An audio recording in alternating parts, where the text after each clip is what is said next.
Hi అండి, నేను మీ Jyothi. Welcome back to my channel Ritkriti sweet home. ఎలా ఉన్నారు మీ అందరూ? బాగున్నారా? నేను చాలా బాగున్నాను. ఈరోజు మీరు నా డీప్ క్లీనింగ్ డే వ్లాగ్ అయితే చూస్తారు. రెసిపీస్ అయితే ఏం లేవండి. ఈరోజు ఎవ్రీ మంత్ నేను మా హౌస్ని ఎలా డీప్ క్లీన్ చేసుకుంటాను అనేది వీడియో షూట్ చేశాను. ఇక్కడ చూసారా, టైం అయితే 4 అయింది, ఎర్లీ మార్నింగ్.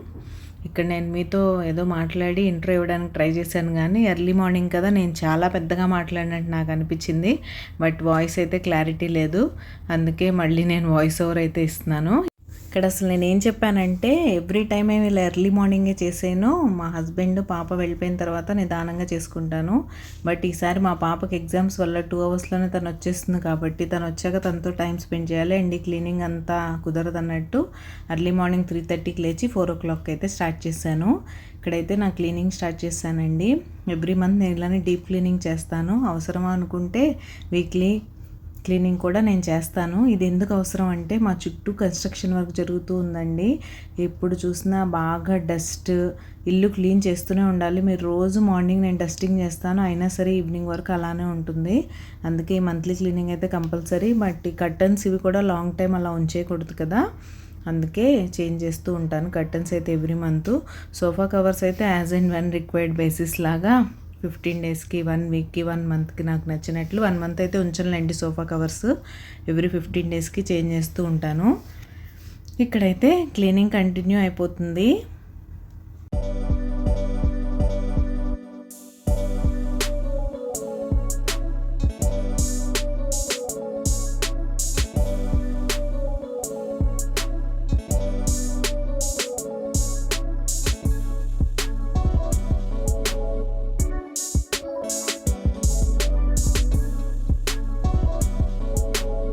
ముందైతే అన్నీ తీసేసి హాల్లోనే ఒక సైడ్కి అయితే వేసేస్తూ ఉంటానండి. తర్వాత అన్నీ వాష్ ఏరియాలోకి అయితే తీసుకెళ్ళి వాషింగ్ మిషన్ స్లోగా స్టార్ట్ చేస్తాను. కర్టన్స్ ఒకసారి, సోఫా కవర్స్ ఒకసారి, అలా ఈరోజు 5-6 సైకిల్స్ అయితే అవుతుంది. అవన్నీ అది వాష్ చేసి ఇస్తూ ఉంటే నేను ఆరేస్తూ ఉంటాను. ఒక్కొక్కసారి అసలు వాషింగ్ మిషన్ లేకపోతే మన పరిస్థితి ఏంటా అనిపిస్తుంది. అంతకుముందు ఎలా ఉండేవాళ్ళం అని కూడా గుర్తులేదు. మన మమ్మీ వాళ్ళు, అత్తయ్య వాళ్ళు అసలు ఎలా మేనేజ్ చేశారు, వాళ్ళు హ్యాండ్ వాష్తో బట్టలు ఎలా చేసుకుంటారు అనేది నాకు పెద్ద క్వశ్చన్ మార్క్లా ఉంటుంది. వాషింగ్ మిషన్ మీద బాగా డిపెండ్ అయిపోయాం కదా, కానీ ఏం చేస్తాం, ఏం చేయలేం. ఇప్పుడు ఇవన్నీ హ్యాండ్తో వాష్ చేయాలంటే అసలు నా పరిస్థితి ఏంటో ఊహాతీతంగా ఉంది నాకు. సో ఇక్కడైతే అన్నీ ఇలా సైడ్కి అయితే వేసేస్తాను. వేసేసి క్లీనింగ్ కంటిన్యూ చేస్తాను. మనకి ఇలా రోజు ఏవో ఒక పనులు ఉంటూనే ఉంటాయి కదండి. హోమ్ మేకర్ మీద అసలు మీ అభిప్రాయం ఏంటి? హోమ్ మేకర్ అంటే చాలా ఇన్సల్టింగ్గా చూస్తారు చాలామంది. నేను మీకు ఒక చిన్న ఎగ్జాంపుల్ చెప్పనా. మొన్న నేను వరలక్ష్మి వ్రతం చేసుకున్న రోజు, మనం వాయనం ఇవ్వడానికని పిలుస్తాం కదా, మేము నార్త్ సైడ్ ఉంటున్నాం కాబట్టి ఇక్కడ మన తెలుగు వాళ్ళు దొరకడం కష్టమే. ఒకరిద్దరు ఉన్నా కూడా వాళ్ళ అవైలబిలిటీ ఉన్నా లేకపోయినా మనతో ఎవరో ఒకళ్ళు అయితే ఫ్రెండ్లీగా ఉంటారు కదా, నైబర్స్ అని, వాళ్ళు వీళ్ళు. అలా ఈసారి వరలక్ష్మి వ్రతం లాంగ్ వీకెండ్ వచ్చింది కదా, నేను 5 మెంబర్స్కి అయితే ఇద్దాం అనుకున్నాను, కానీ ఒక 10 అయితే లిస్ట్ చేశాను. ఎందుకంటే జనరల్గా లాంగ్ వీకెండ్ అనగానే ఇక్కడ 3 days వచ్చినా సరే అవుటింగ్కి వెళ్ళిపోతారు. ఓకే, రిసార్ట్ వెళ్దాం, చిల్ అవుదాం అన్నట్టు. సరే అని నేను 10 మెంబర్స్ లిస్ట్ అయితే రాసుకున్నాను. అందులో కాల్ చేయడం ట్రై చేశాను. చేస్తే యాజ్ యూజువల్ ఒక 4-5 అయితే ఫస్టే మేము బయట గోవా వెళ్ళాం, ఇటు వెళ్ళాం, అటు వెళ్ళాం అని చెప్పారు. తర్వాత ఇంకా ఒక ఆవిడికి చేశాను. ఆ పేరు అవన్నీ మెన్షన్ చేయడం ఎందుకులేండి, కానీ ఇది నా జనరల్ ఒపీనియన్. నేను తన గురించి ఏమనట్లేదు. ఇలాంటివి నేను ఇంతకు ముందు కూడా ఫేస్ చేశాను. ప్రతి హోమ్ మేకర్ ఫేస్ చేసేదే ఇది. అయితే నేను తనకు ఫోన్ చేసి, ఇలా మీరు వస్తారా, మార్నింగ్ 11:30కి నా పూజ అయిపోతుంది, మీరు బిఫోర్ 12 o'clock వచ్చి వాయినం తీసుకొని వెళ్ళండి అంటే, యూ నో కదా ఐఎమ్ సో బిజీ, రేపు నాకు చాలా మీటింగ్స్ ఉన్నాయి అంటే, హల్దీ కుంకుమ కోసం పిలిచినప్పుడు అలా అనడం నాకు నచ్చలేదు. సరే నేనైతే ఫోన్ చేశాను కదా, మీరు ఈవినింగ్ అన్నా రండి అంటే, ఈవినింగ్ కూడా నాకు లేట్ అయిపోతుంది, సో నేను రాలేను సారీ అంటే అయిపోతుంది కదా. అక్కడితో తను ఎండ్ చేయకుండా ఇంకొక 2-3 పేర్లు తీసి, వాళ్ళు వర్కింగ్ కాదు కదా, వాళ్ళు ఇంట్లోనే ఉంటారు, వాళ్ళకి ట్రై చేయి అంటే, నేనేదో ఈవిడ్నే ఫోన్ చేసి స్పెసిఫిక్గా రావాలని నేను ఎక్స్పెక్ట్ చేసినట్టు ఈవిడ వాళ్ళని ఇన్సల్ట్ చేస్తూ చెప్పడం నాకు అసలు అది నచ్చలేదు. నేనేం చెప్పానంటే, వాళ్ళు ఆల్రెడీ నాకు కూడా ఫ్రెండ్సే, ఎవరైతే సో అండ్ సో నేమ్స్ ఈవిడ చెప్పారో వాళ్ళు. అయితే నేను అన్నాను, వాళ్ళ పేర్లు ఆల్రెడీ నా లిస్ట్లో ఉంది, నువ్వు కూడా రావాలనుకుంటున్నాను, అందుకే నేను నీకు కాల్ చేశాను అంటే, యాజ్ యూజువల్ నేను చాలా బిజీ, నాకు మీటింగ్స్ ఉంటాయి, నేనంత ఫ్రీ కాదు, అది ఇది అని చెప్పి పెట్టేసింది. ఇలా ఉందండి. ఎందుకు హోమ్ మేకర్కి వాల్యూ ఉండదు? వర్కింగ్ ఉమెన్ ఎందుకు బెస్ట్? కోర్స్ వాళ్ళు ఇంట్లో పని చేసుకుంటారు, మనలానే ఆఫీస్కి కూడా వెళ్ళి వర్క్ చేస్తారు, కాదని నేను అన్ను. నేను కూడా ఒకప్పుడు వర్క్ చేసి కొన్ని రీజన్స్ వల్ల మానేసి ఇలా హోమ్ మేకర్ అయిన దాన్నే. టైం చూసారా, 6 అయింది. ఇప్పుడు చూసారు కదా, టైం అయితే 6 అయింది. ఇప్పటికీ పనులన్నీ అయిపోయాయి, డస్టింగ్, మాపింగ్, ఎవ్రీథింగ్. ఫ్రెష్ కూడా అయిపోయాను. ఇప్పుడైతే ఇంకా వంట స్టార్ట్ చేసేస్తాను. మళ్ళీ బాక్సెస్ కూడా ఇవ్వాలి కదా. 7:30 పాప తనకు లైట్ స్నాక్ చాలా ఎగ్జామ్ కాబట్టి, హస్బెండ్ మాత్రం లంచ్ బాక్స్ ఇవ్వాల్సిందే. సో ఇంకెందుకు, వీడియో కంటిన్యూ చేసేద్దాం. చూడండి, ఇక్కడైతే నేను లంచ్ ప్రిపరేషన్ స్టార్ట్ చేసి సైమల్టేనియస్గా హాల్లో కర్టన్స్, సోఫా కవర్స్ వేసేద్దాంలే అన్నట్టు ఆ పని అయితే స్టార్ట్ చేశాను.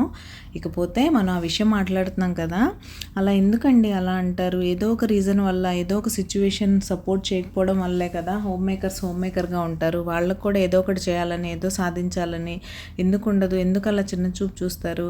ఒక వర్కింగ్ ఉమెన్గా ఉంటూ హోమ్ మేకర్గా మారిన తర్వాత వాళ్ళు స్టార్టింగ్లో ఎలాంటి సిచ్యువేషన్స్ ఫేస్ చేస్తారనేది నాకు తెలుసు.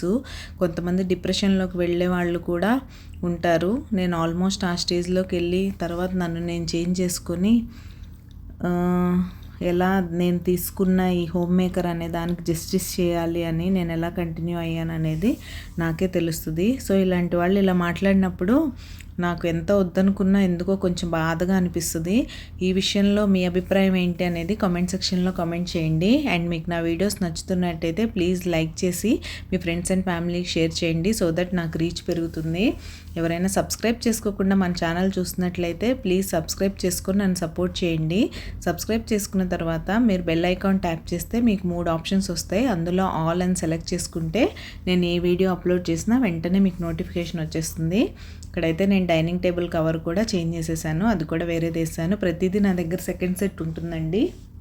ఇది వాష్కున్నప్పుడు అదైతే వేసేస్తాను. ఇక్కడ అలానే టీవీ యూనిట్ దగ్గర కూడా అన్నీ క్లీన్ చేసేసి అక్కడ కూడా క్లాత్ చేసి, చూసారా ఎంత బాగుందో మా హాలు. ఇలా సర్దిన రోజు నేను అటొస్తూ ఇటొస్తూ వెళ్ళి చూసుకుంటూ ఉంటానండి.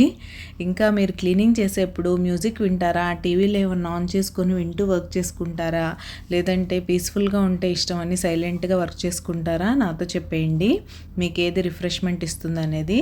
నేనైతే అప్పుడప్పుడు మ్యూజిక్ ఆన్ చేస్తాను. జనరల్గా అయితే నాకు సైలెంట్గా ఉంటేనే ఇష్టం, ఏమీ ఆన్ చేయకుండా ఇలా ఎర్లీ మార్నింగ్స్ వర్క్ చేయడానికి ఇష్టపడతాను.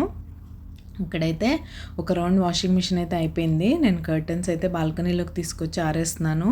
మొన్న బెడ్షీట్స్ విషయంలో మీకు చెప్పినట్టుగానే ఇక్కడ బట్టలు ఆరేయడం పెద్ద టాస్క్ అనే చెప్పాలండి. చూశారు కదా, ఆ కర్టన్స్ అలా ఫోల్డ్ చేసి ఆరేసి వాటిని మళ్ళీ తీసి, అబ్బబ్బబ్బా ఈ రోజంతా ఎంత అలసిపోయానో అస్సలు చెప్పలేను.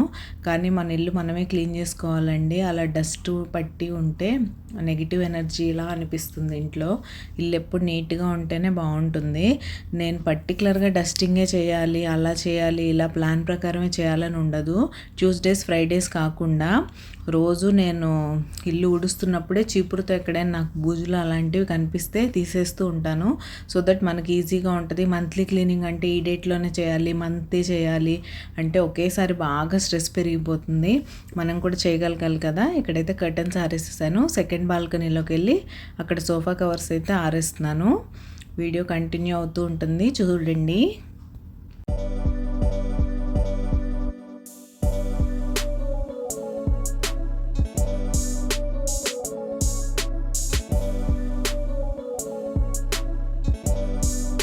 ఇక బెడ్రూమ్లో కూడా బెడ్షీట్స్ అవన్నీ చేంజ్ చేస్తాను. ఇలా నీట్గా ఉన్న బెడ్రూమ్ చూస్తే ఎంతో హ్యాపీగా ఉంటుంది కదా. ఇంతేనండి, ఈరోజు నా మంచి క్లీనింగ్ వ్లాగ్ మీతో షేర్ చేస్తా అన్నాను కదా, షేర్ చేశాను. మీలో ఎవరైనా బద్ధకంగా ఉంటే చకచకా ఆ బద్ధకాన్ని వదిలేసి మీ ఇల్లంతా క్లీన్ చేసేసుకోండి. రేపు మరొక మంచి వ్లాగ్తో మీ ముందుకు వచ్చేస్తాను. అంతవరకు టేక్ కేర్, బాయ్.